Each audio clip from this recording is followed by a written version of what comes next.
seconds. Now that Mr. Lamont's here, we can start. Trophy Club Municipal Utility District Number 1 regular meeting is now in session. We do have a quorum. The time is 4:30. We have one member that will be a few minutes late. We are first going to move immediately into our closed session.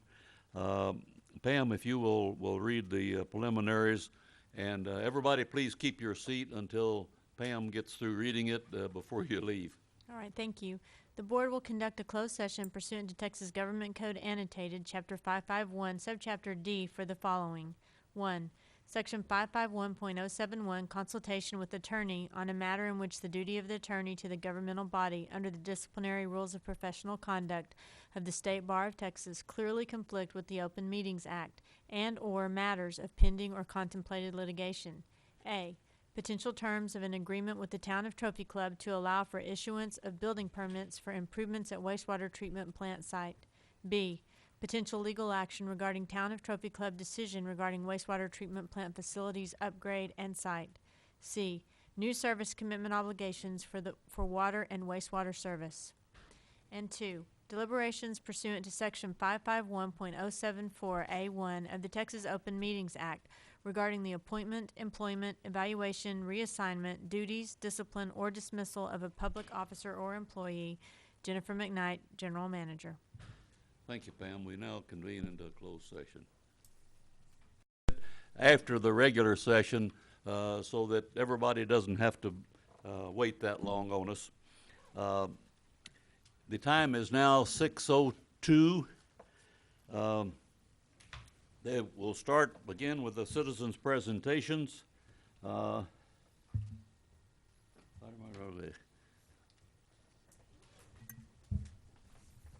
This is an opportunity for citizens to address the board on any matter, whether or not it is posted on the agenda. The board is not permitted to take action on or discuss any presentations made to the board at this time concerning an item not listed on the agenda. The board will hear presentations on specific agenda items prior to the board addressing those items. You may speak up to 3 minutes or the time limit determined by the president or presiding officer. To speak during this item, you must complete the speaker's form that includes the topics of your statement. Topics of presentation should be limited to matters over which the board has authority. Presentation materials to be provided to the board or displayed in the meeting using district audiovisual equipment must be submitted in advance in accordance to District Order number 2014-1204B. Lou, did you want to wait for a specific item? Yep. Okay. Then I wasted my time reading the citizens' presentation. Okay, next item on the list, the consent agenda. All matters listed as consent agenda are considered to be routine by the Board of Directors and will be enacted by one motion. There will not be a separate discussion of these items. If discussion is desired, that item will be removed from the consent agenda and will be considered separately. Mr. President, I'd request that item B be removed from the consent agenda and be discussed separately. Okay, all right. Item B will be removed from the consent agenda. I'd like the E to be removed. Yep. Item E is requested to be removed from the consent agenda.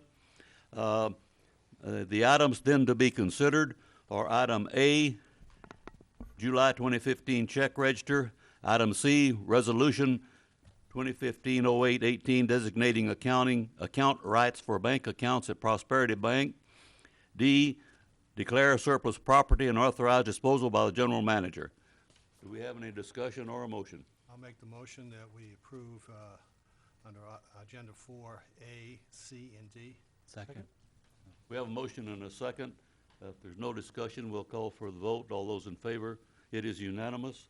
We will now take consideration item B. Director Thomas. Jim, the reason I asked to remove this is 2 meetings back, I had suggested that in the minutes, because of future boards needing to see information, future residents needing to see information, that we needed to capture in the minutes themselves the comments made by the general manager and by staff pertaining to those items that they also briefed us on.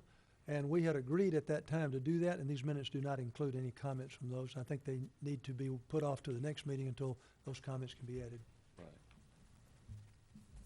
Okay, any other discussion? If not, Kevin, item E. On E, I understand that we have someone that would ask questions too. Yes, yes. What was your name again? It's David Crawford. Okay, David. Motion to table. In the past, in the delinquent tax, when I was on prior MUD, we used to get a report. Yes, sir. Do you get the report, or I- do you provide a report? We can provide a report. Currently, I have not, but whether you want quarterly, monthly reports, Yeah. semi-annuals, we can definitely provide a report. Yeah, because when Director Thomas and I were on MUD too, we'd get Yes, that sir. report and we'd look at it every month and get a feel of where we're at, where we need to focus attention on some past ones, and then where we could possibly write things off or what's coming up. Now I do know the previous attorney, which was Greg McLaughlin, who worked that. The report that you got basically was the delinquent tax roll, because with MUD 2, Mhm. it was obviously not as big as what MUD 1 was, to Right. where you're looking at 3 or 4 pages that had notes on every single account. Is that what you're wanting with what we have here as well? Exactly. Just Okay. how much is out, so much time frame, just break it up exactly like we used to get on the MUD. Okay, that's That not a problem at all. report that you guys provided to MUD 2 was outstanding. Okay. Believe it or not, I think I still have a copy of those in my archive somewhere, even though we've moved offices. You know, I made a comment before the meeting started. You know, Kevin, I think you may have started the ball rolling on I think it was like a $57 delinquent we were trying to go after. But when we got this firm involved and they helped us, we literally in the MUD 2 had a situation where we had the smallest amount of delinquent money owed to us, and I mean, we were like the envy of the world, and the percent was so small. They really did a marvelous job. Excuse me, I would like to have an amendment. I don't know if this is the appropriate time to the motion. I don't think There's there's been a no- motion yet. Motion You yet. could make a But motion, you can Jim. make a motion, Jim. Yeah, go ahead and, I'll make a motion to request a report, but on a quarterly basis instead of monthly. I'll second. okay, the motion. On- Okay, Go ahead. On that report, we also captured the people that have, I guess, exempted out over 65. So we Yes, could- what you're going to see is the bulk of the tax roll currently. There's one big account right now that's out there, which is McGuire Partners, where they were in receivership last year, and we had a different company, American Century, who we had to contact, and they paid those all in full. We have not been able to reach that contact for this year, so that's probably 50% of what the 2014 tax roll is.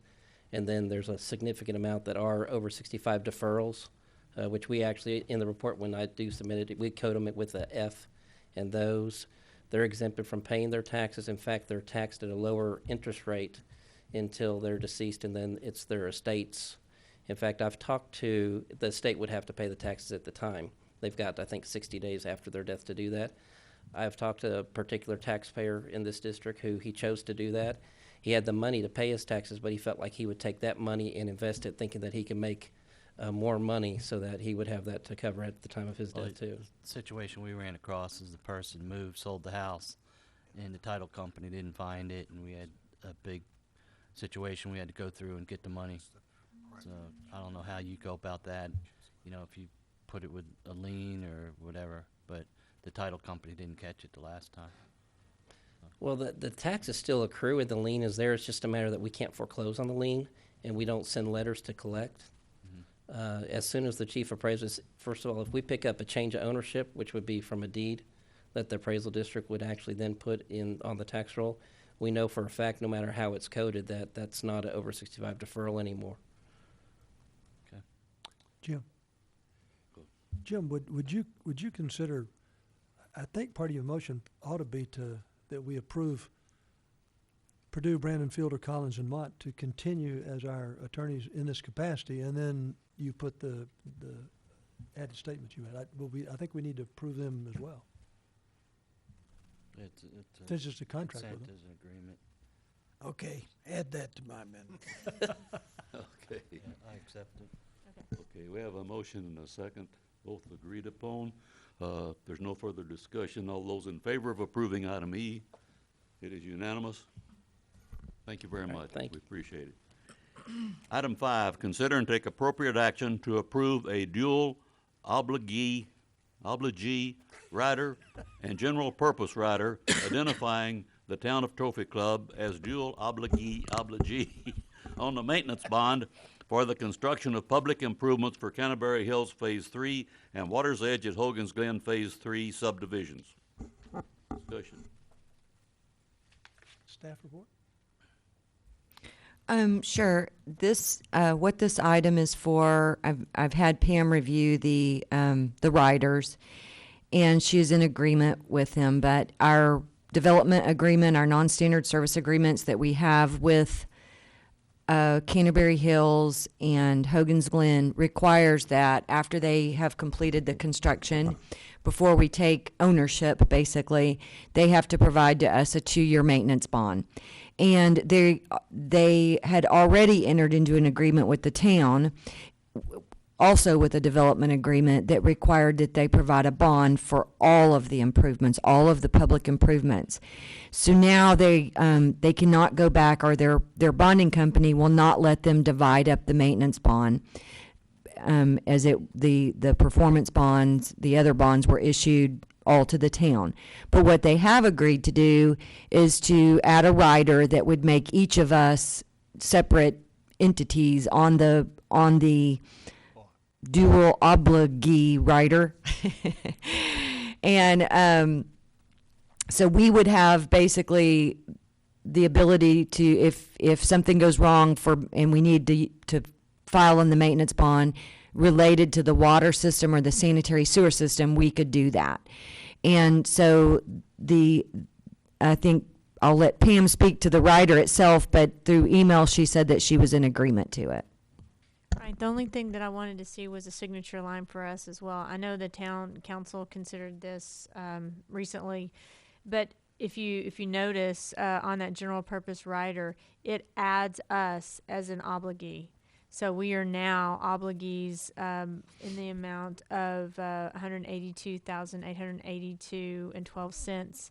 So the total maintenance bond amount remains the same, $576,000 and more, but it's divided. So Town of Trophy Club would be an obligee for the amount of $393,000.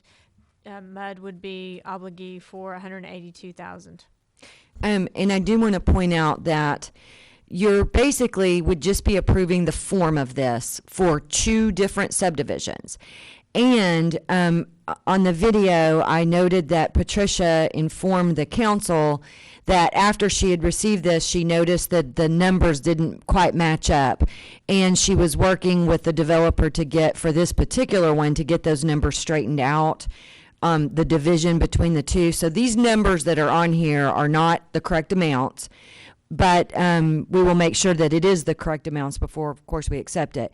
But you are basically approving the form, or the idea of us accepting this rider instead of a maintenance bond directly to us. Only on these 2 properties. Only on these 2 properties, yes. Mr. President, Yes, sir. can I make a motion?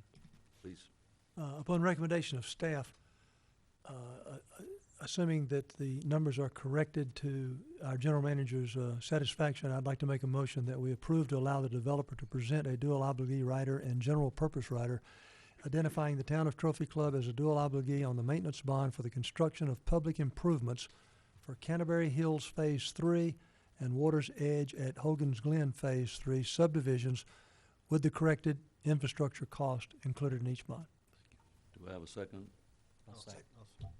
We have a motion and a second. Any further discussion? If not, we'll call for the vote. All those in favor? It is unanimous. Item 6, consider and take appropriate action to approve an automatic aid agreement for fire services with Roanoke Fire Department. Chief Thomas, and we do have a speaker. Lou, would you? You're right.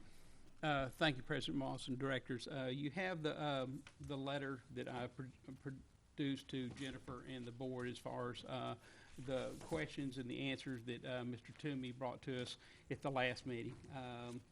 I believe we answered most of the questions to the best of our ability, and really, my question would be to the board, any questions on the memorandum from Jennifer? Okay. And then what Jennifer's handing out right now is the contract, and we went, the original contract from Roanoke, we brought it to, came to me, and it had Trophy Club, the town of Trophy Club in it. We took town of Trophy Club out and put Trophy Club Municipal Utility District, and put the signing place for the district and President Moss. And then it went back to Jennifer again, and I was asked about the EMS component, and I thought at one point the EMS component was going to be a part of it, but it's not, because it's not a town contract, it's a MUD contract. So the contract went back to Ms. Liston, and Ms. Liston put in the EMS component of it, and we brought it back, and that's what y'all saw last month. So we took that out, and I gave it back to Jennifer, and she redlined it, and what you have is a clean copy, basically. Okay. Discussion, motion? Can I ask a question? Yes. Danny, does approving this help us at all with our ISO rating? Does it help us? I don't, Yes, I it mean, does. I'm, It's a point, it's a part of the point system of the ISO. We have it on, we got ours through a memorandum from Roanoke years ago. This is just a binding, this is just a contract. And let me go back and start by saying I apologize for last month's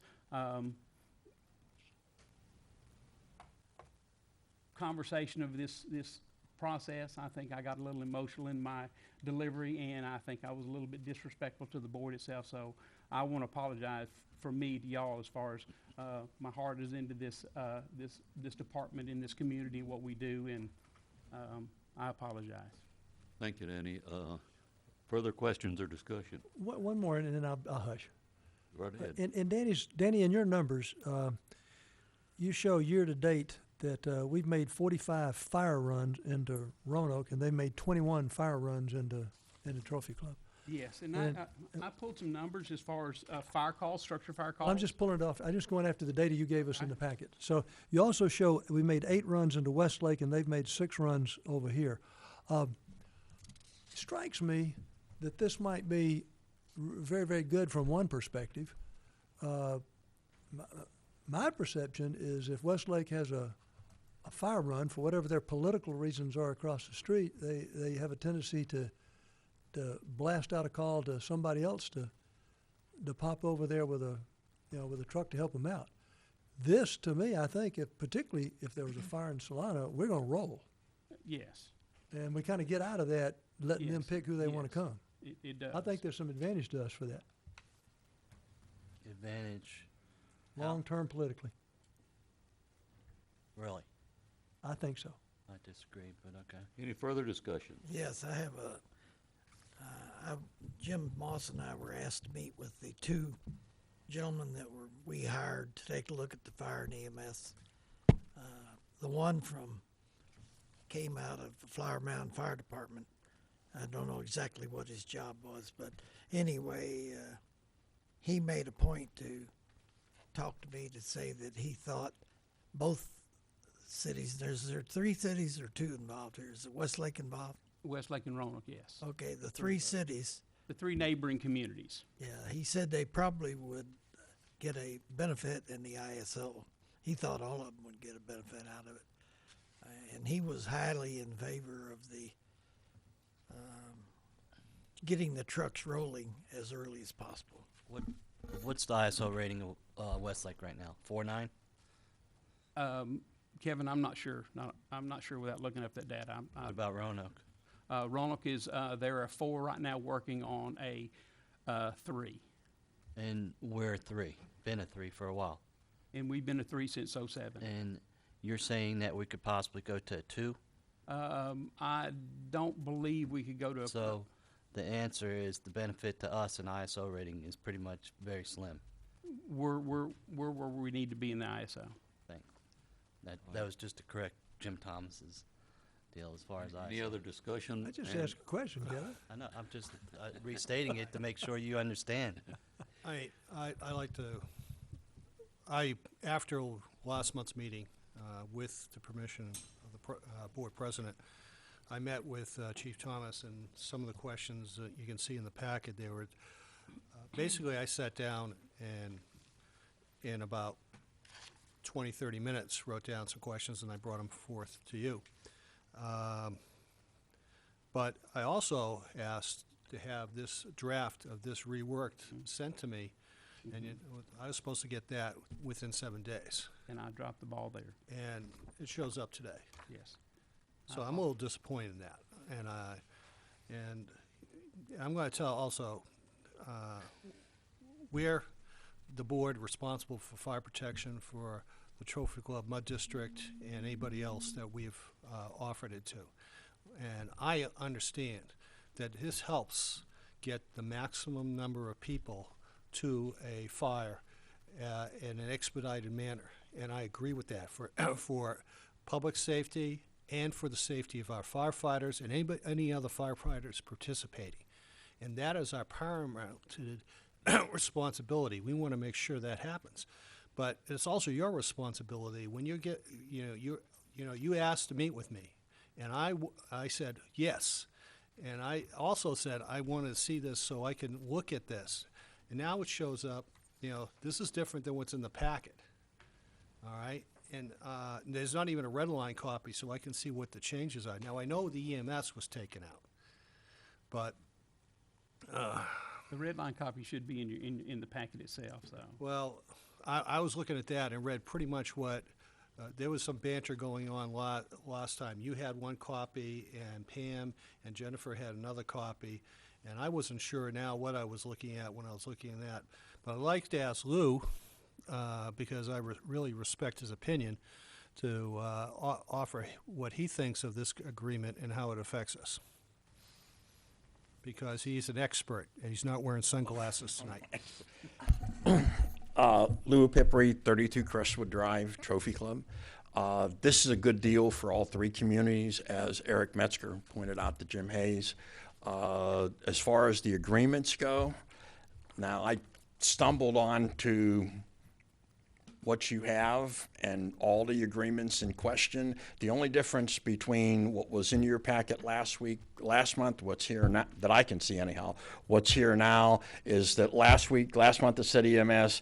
This month what you have has EMS redlined out, and what you have in front of you, if I read it right, is exactly what you have in your packet without the red lines and with Trophy Club Mud in there, right, versus the town. So that's one. We said we were going to change it, but I got to tell you, in reading the document that Chief Thomas gave me, or the original document, and now the document you received tonight, it's boilerplate, automatic aid, mutual aid. It's not that big a deal. And in respect to Mr. Carr, I could see where you were coming from last month. I got on there, found 7 pages of automatic aid agreements, and not one of them, until I got through the 7 pages, got down to what we were talking about. It all was seamless borders and the FEMA thing. So I think that got us off. But anyhow, the agreement that's here tonight, I totally support that. It's something we probably should have done a long time ago. At one point in time, due to staffing problems, we had a handshake agreement with Roanoke and Denton County to dispatch us both on structure fires anyhow. And this puts us really, really close to NFPA 1710 compliance. And it's just a good deal all the way around for all the towns, all the entities involved. So that's where I come from. Thank you, Lou. On the boundaries that it mentions in 3, it says common boundaries, and in these cases, an entity receiving an alarm, dispatch. Are there boundaries to this? Are we going to be responding down by Motor Speedway for Roanoke, or if they're somewhere else, or? No, it's their municipal boundaries in their fire district. But Roanoke goes out on 170, it goes all the way Right, down. that would be a mutual aid call through the county. That would be, So it that won't would be be- outside their jurisdiction. Outside their jurisdiction. The They motor- have a contract with ESD, North Lake ESD, in part of Argyle, is their response district. That would be out of their jurisdiction. So this automatic aid would be for Roanoke, Westlake, and us, not North Lake. That would be a mutual aid call. It wouldn't be an automatic aid call. Again, Roanoke goes down 170. Right. So, That's all, that'd be a mutual aid call. That's over and above. This is just for a structure fire call, okay, it's only structure fire. only structure fire calls. Yeah. And the second, are we all on common dispatch systems? Because I think Westlake was using a different one, weren't they? Westlake is on Tarrant County's Keller system, and Roanoke's on their own. They do have a Channel 2 Denton County, which we're on, so we're closer to Roanoke as far as our dispatching than we are Keller. But it's a one-button process now with the radio system, so they're pretty quick. So we're all going to be on a common dispatch system? Just by Sir? change, they're all going to be on a common dispatch system? Pretty much. I mean, we're all going to be on a digital system with all the same radio frequencies available at the touch of a radio. So Again, the reason I'm asking, if a fire call goes out, will the dispatcher in Roanoke have to call out to say, okay, Trophy Club has that call? And from what I understand, this automatic aid, everyone comes at the same time. yes, the dispatcher makes that call. They don't wait for that call to come from us. As far as responding units, dispatch gets that call, and they make those transfers to Roanoke and Keller for the automatic aid. And Denton County's all right with that? Yes. Okay, any further questions? I'd like to mention that Eric made this comment to me. He said, I highly recommend this. And he said, when I was at Flower Mound, we had an automatic agreement with Louisville. And one of the fires, two of the Flower Mound firefighters got trapped in a building, and the Louisville Fire Department was there and helped to get them out. So he said, I tell you that for whatever it's worth. We made that fire too, as far as mutual aid goes. Any other comments? Well, the whole thing is to expedite number of manpower and well, really it's manpower, because you can only use so many pumpers at a Right. particular thing. Lou had mentioned the NFA standard. Could you expand on what that really calls for? Either of you? You talking about the standard deployment of fire suppression? Yes. And on our first alarm, we're going to get out of the station within a minute, 90 seconds. The first alarm is 2 engines, an aerial command, and 12 staff. That's what we can put together as far as Trophy Club Westlake and Roanoke.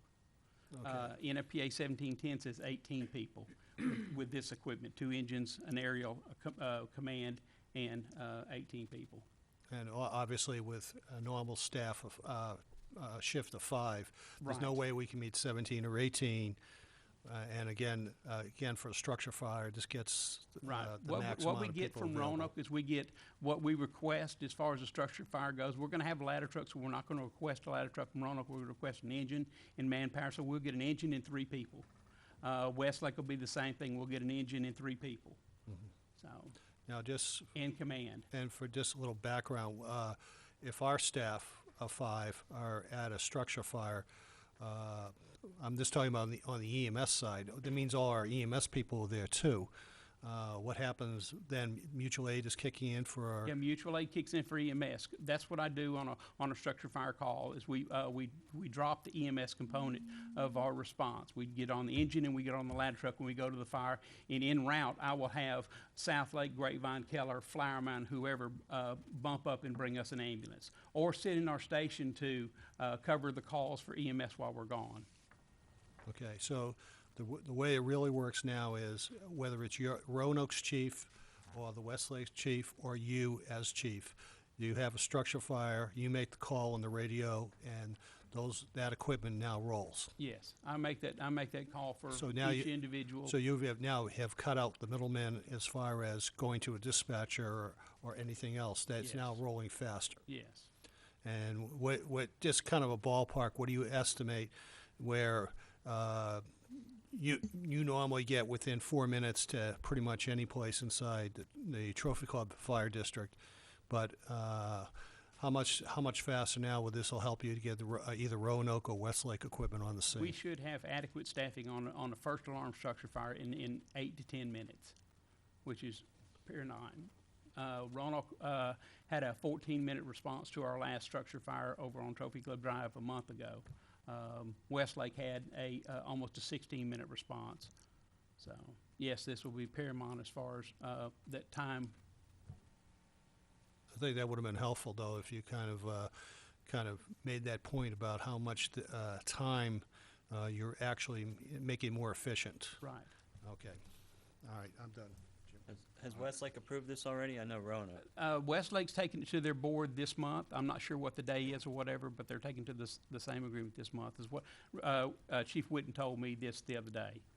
And Roanoke had this process approved in April.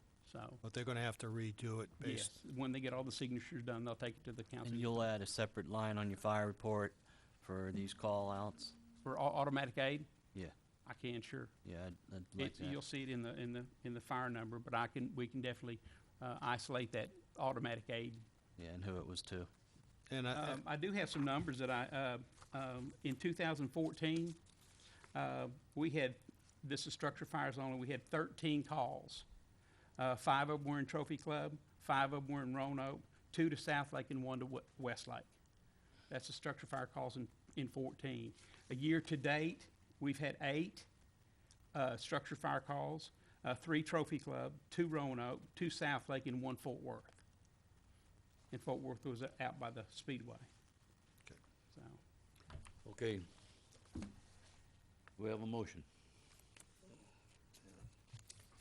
I'll make a motion. go ahead, Jim. Okay, I make a motion that we approve the automatic aid agreement for fire services with Roanoke and Westlake Fire Departments. A second. We have a motion and a second. If there's no further discussion, we'll call for the vote. All of those in favor? It is unanimous. Item 7, consider and take appropriate action to approve bid and award contract for annual generator maintenance services and to authorize the general manager to execute the necessary documents. We did a request for proposals, a rather interesting one this year because after we sent them out, the generator at the water plant collapsed. And so we had to do, for the first time, we had to do a addendum to the RFP to change out. And by the way, we got our new generator today. They delivered it and set it out there. Mike, is it working? Have y'all tested it yet? Okay, well, I still got to get an electrician out to wire it up. so it's on site. It's not ready to go yet. But so this the RFPs that we got were to cover.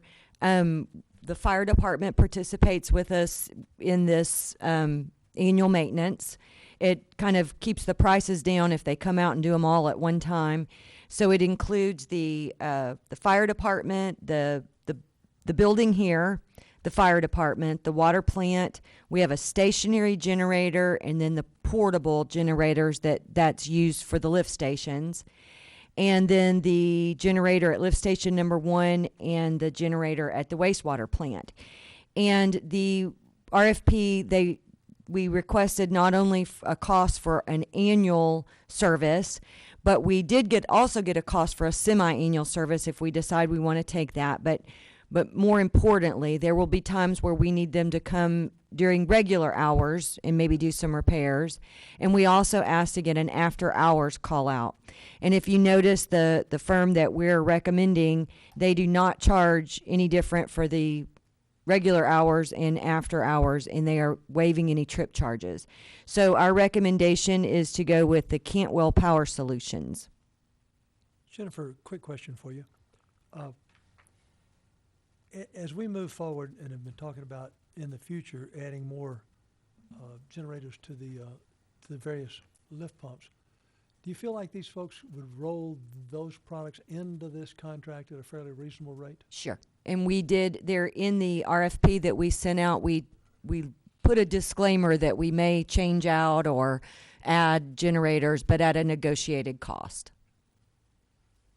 So this includes all the generators at the locations you have, right? Yes. I don't see Philip's house on here, so I was just wondering about that.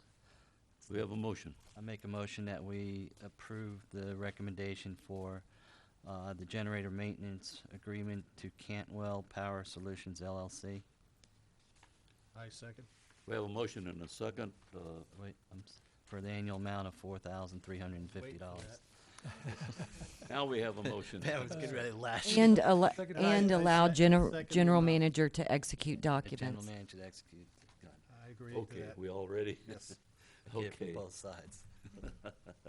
We'll call for the vote. All those in favor? It is unanimous. Item 8, consider and take appropriate action to ratify approval of change order number 1 to the Pebble Beach, Timber Lane, and Pin Oak Water Improvement Project contract for an increased amount of $5,400 for bore of a water line under a mature tree. Jennifer? Yes, on the Pebble Beach project, as they were laying out the temporary line and I guess determining where the new line will go, they ran into this large mature tree, and the line will have to go under it. If the other option that we had is to actually try to dig up the tree, set it aside, install the line, and put it back, and usually that never ends well. So we felt that going ahead and doing a change order to bore under that tree would be the better option. Thank you. Any discussion? If not, a motion? I have a question. Yes. Jennifer, do they feel like they can bore under it without damaging the tree? Yeah, right now we have a 6-inch AC line running through there, and all what they're going to do is basically bore an 8-inch right where that 6-inch is now. Okay. The only big issue here was the storm drains recessed right there. If you look at the picture, so they're working in a real tight area, Right. Well, it's a gorgeous post oak. You don't want to tear it out. and it's the only tree in their yard. So people know that there could be a possibility of losing the tree, right? Jennifer, Jim, I'd make a motion that we approve the change order number 1 to Pebble Beach Timberline and for water improvement project contract for an increased amount of $5,400 to bore a water line under the mature tree that's there. Have a second? Second. We have a motion and a second. There's no further discussion. We'll call for the vote. All those in favor? It is unanimous. Number 9, consider and take appropriate action regarding the July 2015 financials. A, combined financials. B, variance report. Discussion. I'll make the motion for discussion. I make a motion that we approve the July 15 combined financials and the variance report. I'll second. Motion and a second. Discussion. Have one question. Terry, I'd ask you about the cost of uniforms. I noticed that, it's $2,200, but it doesn't appear as an item on the variance report. So I'm just kind of curious as to, when you spend that money, where do we stand year to date on what we have budgeted for uniforms? Just struck me as a big amount of money for 1 month. Jim, can you verify if that was in Fund 122 or 135 where you saw that? Oh, golly. It was all over the place. I was looking at your data in your check register. And in the check register, just going down, we've already proved that earlier, but if you just go down the line items of the check register, there was there's 5 amounts under the category uniforms, and they started with $557.40. The next item was $94.15. The next one was $81.32. Further down, it was $623.63, and further down again, $877.03. Total, when I added it up, was $2,233.53. And I'm just really curious to know how that stacks up against our budget year to date for uniforms. It's just a lot of money to blow in 1 month. And uniforms doesn't show in the variance report, so I have no way of knowing. It looks like he's looking at uniforms for the fire department. Yes. That's $358, I think, wasn't it? I see the 557.40 and then the 192. That's what you were talking about, Jim? No, it's $557.40. Then the next one I saw was $94.15. Then the next one down was $81.32. Yes. Okay, those are all related to the same fire uniform order. And that was, I believe, because the new Yeah, staff. two new hires. It was the 2 new staffs. They had to order new uniforms for the new staff, Jim. Okay. And I would imagine that it probably didn't show up in the variance report because we're so close to the end of the fiscal year. So nothing it didn't make it go into, a high percentage difference, I guess. Would be my answer of why it's not in the variance report if it's not. And I just brought it up because it just caught my eye when you added the 5 up. It was $2,200 in uniforms in 1 month, and I was just curious. Jim, I'll look that answer up for you and I'll get back to you on that. Okay, thanks. I got a couple of them on the fire. You have radios and you have hardware. Totaling radios are 23.5 and hardware is 9. Are we going to do anything before the end of the fiscal year? I believe we're done with it, Kevin. Director Carr, the 23.5 was our portion, split with the town on all the mobile radios going digital with the county. When did we do that? A month Last ago? month. Huh? Last month or 2 months ago? Or I think last month. because in my financials for July, it shows nothing's been used yet. Okay, then I'm not sure when we ordered it in, Captain Hurd processed the invoice. I'm not sure exactly when the invoice was processed, but it was our portion of the mobile radios. We bought all the handheld radios last year. We bought the mobiles this year and split with the town. So we're ready for the switch, and the switch with Denton County will probably be done in the next 3 to 4 months. Have you seen any invoices on that, Terry?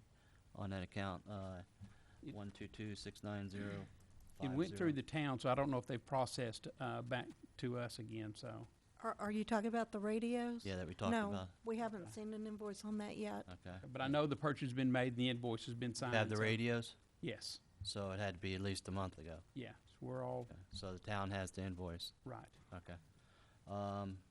Hardware for 9,000. Where are we at on that? Hardware, I believe that's the tough books that our portion of the tough books that we're replacing this year. And I think Mike Pastor told me today that they're ordering them this week or next week, I believe. Okay, so that'll come in before the end of the year. Yes, sir. And now, my big category is volunteers. We allocated $5,000. You spent the whole, $200 towards it. We just didn't do a lot of advertising other than our events and $124.15, and you allocated $5,000. So I'd appreciate it if you could do a little bit better job on that one. Software support, I guess that's what we pay, right, Terry, on the fire? That's a budgeted amount. Yeah, and yet nothing has been spent yet on that one. And then the program and special project, you spent $1,131 on what, promo items or? promo items, and we're also building up for our fire prevention month, which comes in the first week of October. So we build up at the end of the year, before the first of the year, and we just kind of counteract the end of the year stuff. Okay. And plus, we get probably half of that donated through our local business through the National Fire Council. And one for the Jennifer on the security, we had $1,350 budgeted, but only $59.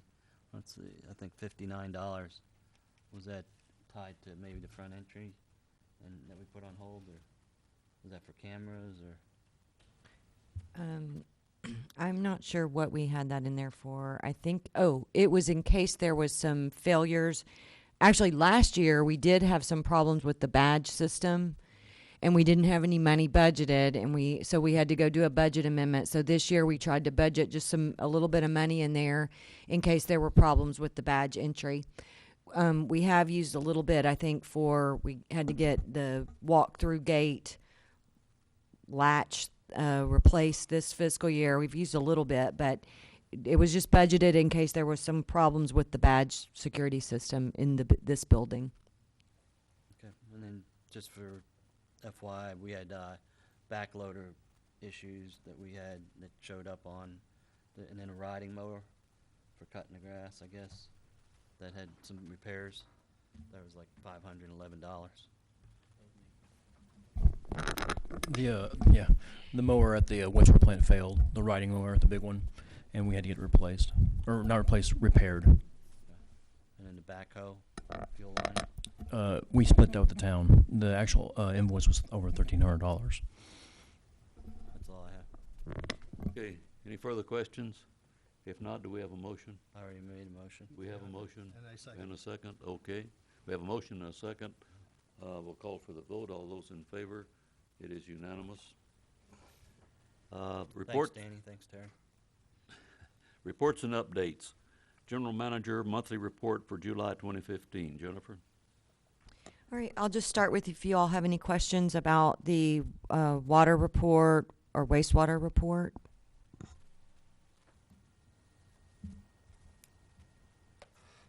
If not, I'll move into the project updates. Oh, Jennifer, if you won't skip C, I'd like to ask you about C. Okay, sure. Would you take a few moments and kind of explain to us the analytics? I was looking at the chart trying to kind of understand who was hovering around what, and I thought maybe an update might be helpful. At least with me, it would be.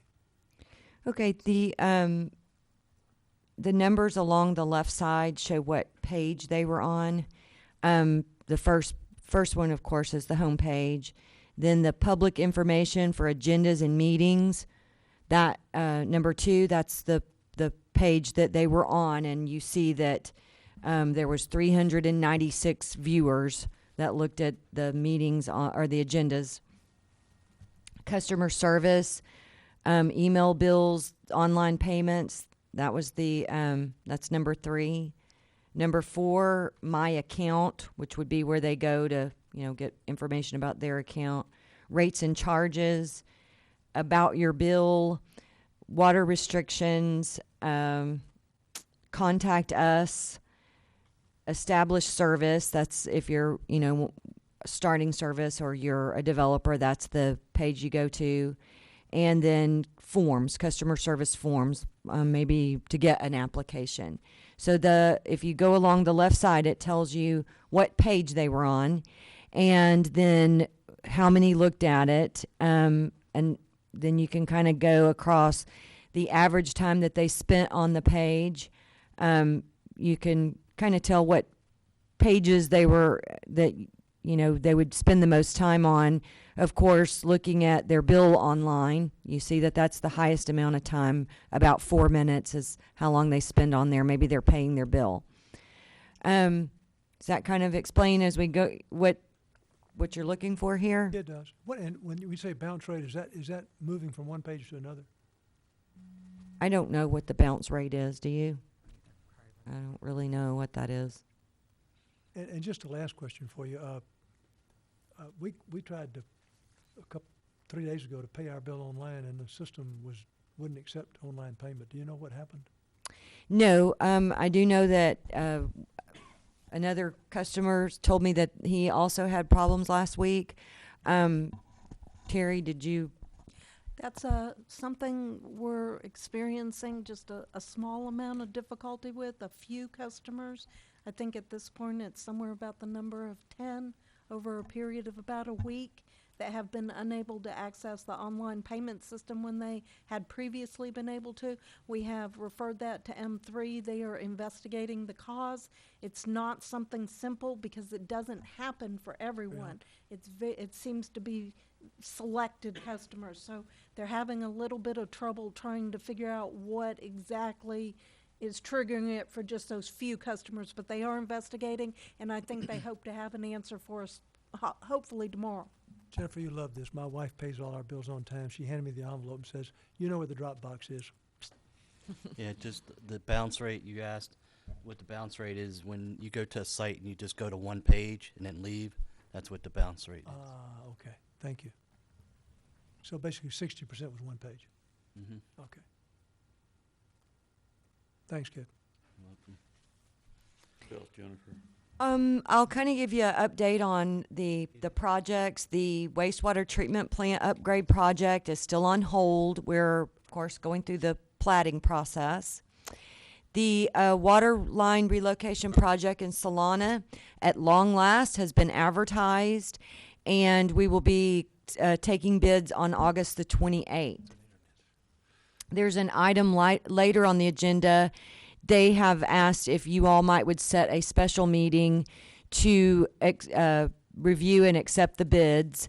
We'll probably need some input from Kevin on how long it will take to kind of look over those bids and make sure that we're ready to award to someone, and we'll get to that later, Kevin. But that project is finally moving along. That's the good news. It's the first and the second advertisement have been done, and I checked with them today, and there were 5? Yeah, I think there were 5 companies that had picked up plans, so we should get good bids on that. On the streets project, they have laid out all of the temporary line. Mike, where are they at on that? Yeah, they've actually put, I would say probably a couple 100 feet of pipe in the ground so far. So hopefully by next week, I mean, they'll be pretty close to wrapping up the water, start testing. Just on Pebble Beach, Just correct? on Pebble Beach. And the water system study, I don't really have an update on that tonight. We've kind of lost track of that with some other issues, but we will get back on that as soon as we are able to. On the PID connections, what are we down to? 40, I think the report 40, said. yeah. Yeah, that's And the getting report down said there. 40. Yes, I was looking at that for something else today, and it did show we have 40 left. What it says 1367 have been connected, but when I look over in the column called quantity cum, it says 1387. Is it 67 or 87? Whatever you want it to be. 97. You know, it's the amount of money left, running balance left is 92,000. 40 connections don't add up to 92,000. We're short, going to be short. Is that because we started with 1413, now we're Because of the down to 150. 1407? Remember the first year, the 150? He paid up. He didn't make okay. his 150. All right, never mind. And then we still have the interest on the last year. See, Jim, I am good for something. Jim, I don't see what you're saying. It shows 1367 here and 1367 here. Didn't it say 1387? No, it's 67, but you had to blow it up to be able to tell that. So that's what when it's smaller, it kind of smushes the 6 down for some reason. Anything else, Jennifer? No, that's all I have. If there are no questions, we'll move on to number 11, Fire Department report for July 2015. Chief Thomas. Thank you, Mr. President. As you can see in my report in front of you, we had an active month. We're getting ready for school to start, so we've had a lot of public education and inspection process as far as the daycares and the schools and stuff. We had 43 fire calls, which includes all our public services stuff, and 38 EMS calls. We had a day camp with the city. The fire department put on a little fire academy for the day camp for a week. Training. We sent 5 people through the driver operator class. They are scheduled to test out with the state. This is a state certification to drive the engines in the ladder trucks, especially the ladder truck. So they'll finish out and do their testing, I think, September the 18th, I believe. So speaking of that, we go next week to do the final check-off for the truck. We leave Monday, come back Wednesday. So we're very excited. With the truck? So once we do the final inspection, it'll go through a 10-day process of any kind of changes or whatever, and they'll get the road trip scheduled and it'll be on the way. We should see it probably the second week in September. So it's still in Wisconsin, where? Yeah, it's in Appleton, Wisconsin. So they haven't moved it to their Denton facility No, yet? no, it'll come from Appleton and go to Denton to have all the equipment that we purchased to put on the truck and stuff like that. So we should see it. We should have a push-in ceremony sometime the end of September. Very excited. Can I go back to my report, which also relates to his report too? That is the fire assessment study. I forgot to mention. We did get the field work completed yesterday and today. They came out and they did interviews of staff, and they also did interviews of a couple of the directors that were available. So they will now go back and start putting drafts together. I feel sure they'll probably have lots more questions that they call Danny and I about. I told them to feel free to call either of us as they're going through that. But we did get the field work out of the way to this week, so we should be moving along quickly on that. I have a couple questions for Danny. Each agenda, it has a volunteer report. Recruitment report? There hasn't been really any activity on the volunteer recruitment part of it, but we have been very active as far as the volunteers we have. We sent 2 to Texas A&M the first part of July for a week for fire training. And then we also had the state firemen and fire marshals, a regional coordinator down here for a Saturday training class with the volunteers. So we're getting them to come in on Saturdays and stuff and do some extra training and stuff like that. So I haven't had any hits on the website in the last month as far as interest of volunteerism. So where are we at on the SOPs? I requested an electronic copy, I guess a couple weeks ago. Do you have one, or? I've taken my SOPs and made the corrections and given them back to Jennifer. So they're in Jennifer's hands right now. Do you have an electronic copy of it? Yes, sir, I do. Could But I get it's still the red line copy that Jennifer has. So I think the plan was we were going to set up a meeting with Stephen and get Yes. together Yes. and go over them. So are they following, were you signed up, or what are they following right now? The I firefighter? think What SOPs are they going by right now? there are new SOPs. They're the ones we've generated from the DPS, and we've reformatted them. And They're following some guidelines. The Yes. old ones, yes, which were EMSN, the The ones we whole- had or the ones the town had? the whole document has fire operations and EMS operations. There's 8 sections of this SOP manual, and section 300 is EMS. The rest of it's fire Yeah, operations. the new ones are The formatted. new ones. But what are they following right now? The ones that the town had, and then the ones that we had from a couple years ago or whatever? Yes. Okay. Any further questions? If not, we'll take a break at this point and move back into our closed session, which we had not completed. We will do this to give our guests an opportunity to not have to sit through another closed session unless they so desire. The time is 6:58. The time is 8:51. Do we have any motions or comments on the closed session items? Yes, Mr. President,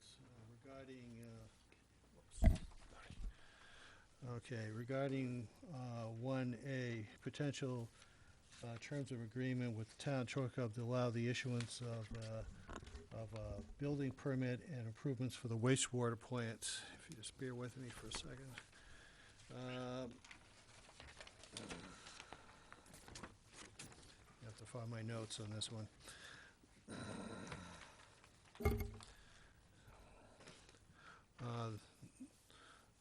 I move that we authorize the MUD attorney to contact the town's attorney and advise the town attorney of our position regarding the recently approved preliminary plat by the town council, and at the same time authorize the town attorney to take appropriate legal action if necessary. All right. We have a motion. Do we have a second? I'll second it. We have a motion and a second. Any further discussion? If not, we'll call for the vote. All those in favor? It is unanimous. Any other motions or comments? Yes, Mr. President, regarding 1B, recently our general manager contacted the local TCEQ district and verified the district's responsibility to meet the discharge limits as a permit holder. Per se, the agreement says the permittee has duty to comply with all conditions of the permit. Failure to comply with permit conditions constitutes a violation of the permit and Texas Water Code, or Texas Health and Safety Code and is grounds for enforcement actions, for permit amendment, revocation, suspension, or for denial of a permit renewal application or application for the permit for another facility. It shall not be a defense for the permittee in the enforcement action that it would have been necessary to halt or reduce the permitted activity in order to maintain compliance with conditions of the permit.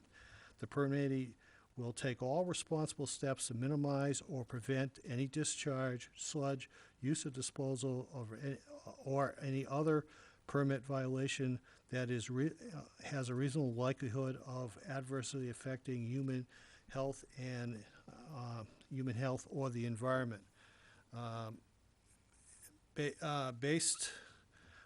Before I continue with the motion, I'd also like to ask for the general manager, right now, what is the estimate for our peak organic plant capacity based from the engineers? From the engineering report that we did, or the Wallace Group did, we completed that a couple of years ago. The peak organic treatment capacity is 875,000 gallons. And for the last 3 months, what is our average daily organic peak flow? The flow has been 1.1 million gallons. So we've been exceeding the flow. Yes. Well, Yes. On the average for each month for the past 3 months. Based on the engineering estimates of peak organic capacity, and but also noting that there's approximately 250 additional connections that the district is already committed to. In order to comply with the permit, the district will not commit to any further wastewater connections until the district can adhere to the compliance schedule associated with its construction improvements of its wastewater plant. Any further discussions or a second? I just want to clarify, so you gave a lot of information. The motion is that read the last part, the district will not. Okay, the last part, in order to comply with the permit, the district will not commit to further wastewater connections until the districts can adhere to the compliance schedule associated with the construction improvements of the wastewater plant. Thank you. Pam, would that cover Gen 1C2 as far as the commitment? Yes, it would. Okay, so it's B and C that it applies to? Is that correct, Neil? Yes. Okay, we have a second. motion. Do we have a second? Second. We have a motion and a second. If there's no further discussion, we'll. Jim, you did, I'm sorry. Yes, sir. Jennifer, we've had delay after delay after delay after delay after delay on moving forward with this treatment plant. Had we been allowed to start on the original schedule, if I understand the math, that thing would have been up and running by now. Is that correct? That is correct. Completely finished, completely constructed, up and Yes. finished. If we had been able to stick with the original compliance schedule, yes, it should be operational by now. Okay, thank you. I thought that August of 2013 is when we actually put our plans in, and it was supposed to be expedited in back November. In November, I think Westlake got involved, and then that was resolved on February of 2014, I believe. And then there was a bond petition, and that went on up, pretty much through 2014. Is that correct? Mm-hmm. Yeah. That's when MDOT got in and slowed it down. Right, and then we started the permit thing probably, 2-3 months ago. April, did we not? Yeah. Did I we believe start we that? have a. Did we start in April trying to move this forward with the town? Okay. Well, one last thing is that based on what our engineers have told us, that once construction starts, actually starts, because of the improvements that we made in the wastewater facility, it'll actually increase our capacity so that even before the plant is fully completed, that we can then again look at further commitments for wastewater connections inside the district. And so this has to be also noted that once we can get back and be hitting our compliance schedule as the construction is being completed or finished out, actually is not that we have to wait till the plant is finished. We can actually have increased capacity during the construction cycle.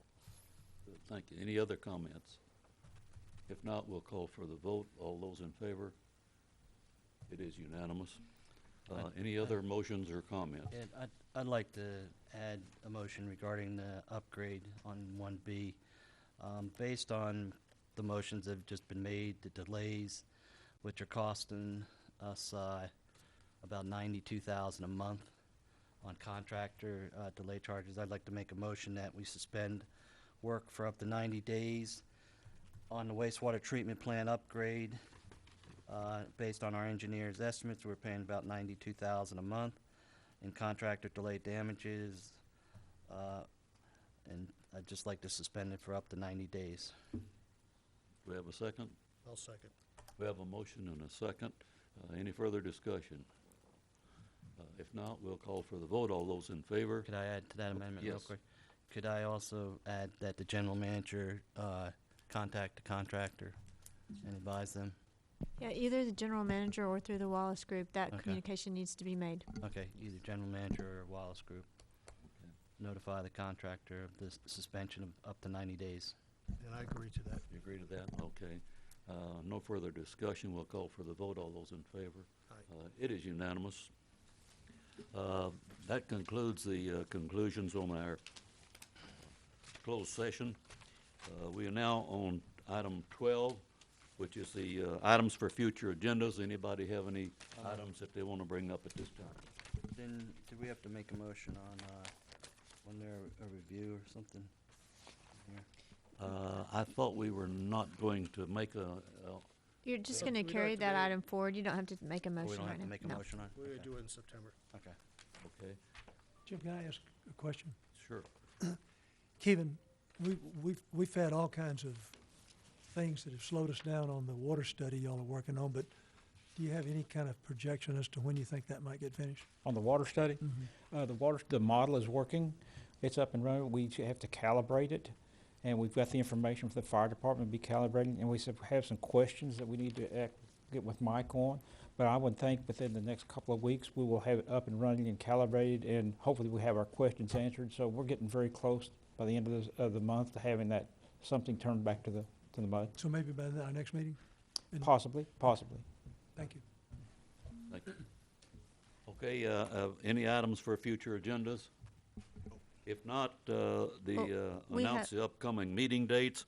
Regular meeting date, September and October of 2015. Do you have your calendar, Jennifer?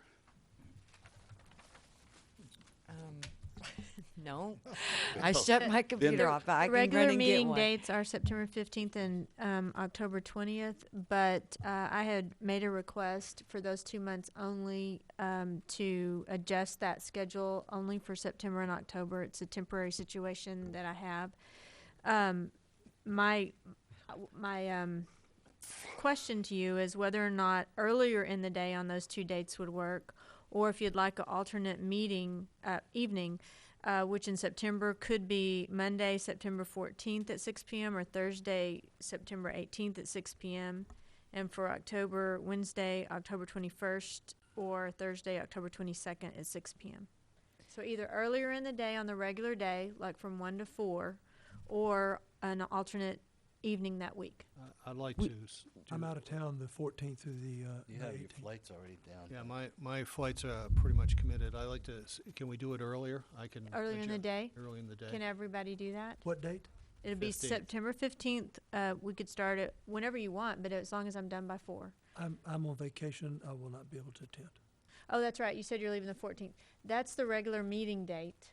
I leave on the 12th and do not return until the 20th. So you wouldn't have been able So to make if we can do it earlier on the 15th, that'll be fine. So let's say, Yeah. 1 Can I- o'clock. Can I participate conference call like Yes, Philip Skype. did? Mhm. Well, I can do that. You could do Skype. Yeah, I can do Skype. that. Okay, I want to say something. we may not have, you all remember that Terrence sometimes throws us the real certified values at the end of September. And as we were talking about this today, Terry said it might be better if we moved it further back into September. But I did forget that Neil has already made his flight arrangements, so we can just do it that day, but just know that that could make a little bit of a difference. If it does, I mean, I don't think it will, but we need to set this date now because we have to advertise our tax hearing. So what I'm understanding is we want to keep it the same day, which I'm sorry is what date? September 15th September 15th. and October 20th. And what kind of time At frame are what you talking on time? the 15th? If you think 3 hours is enough, then 1 o'clock to 4 o'clock.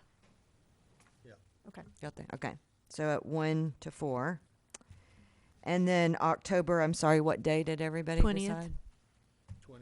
It's the regular meeting day. Okay, that's the same too, October 20th. And do it earlier in the day too? Yeah, that's fine. Okay.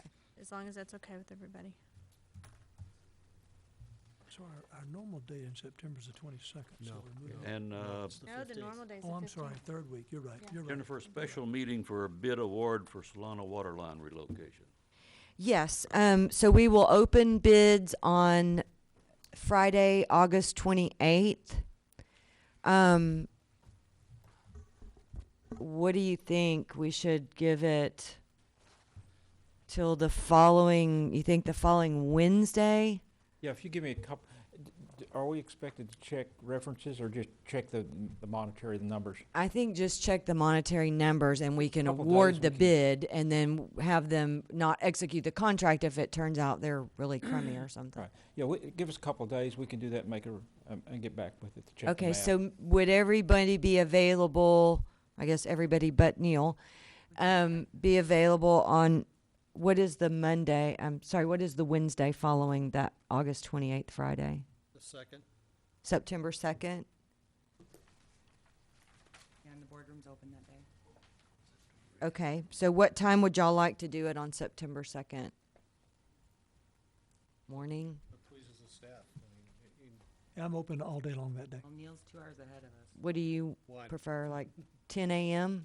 That's fine. Okay, we'll do it the September 2nd at 10 a.m. Okay. Jennifer, if you don't mind, can you pop an email out to all of us with these days? Absolutely. I will do that. Okay, if there's no other business, we are ready to conclude our meeting.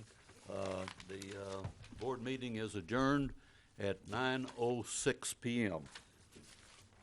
Thank you, everybody.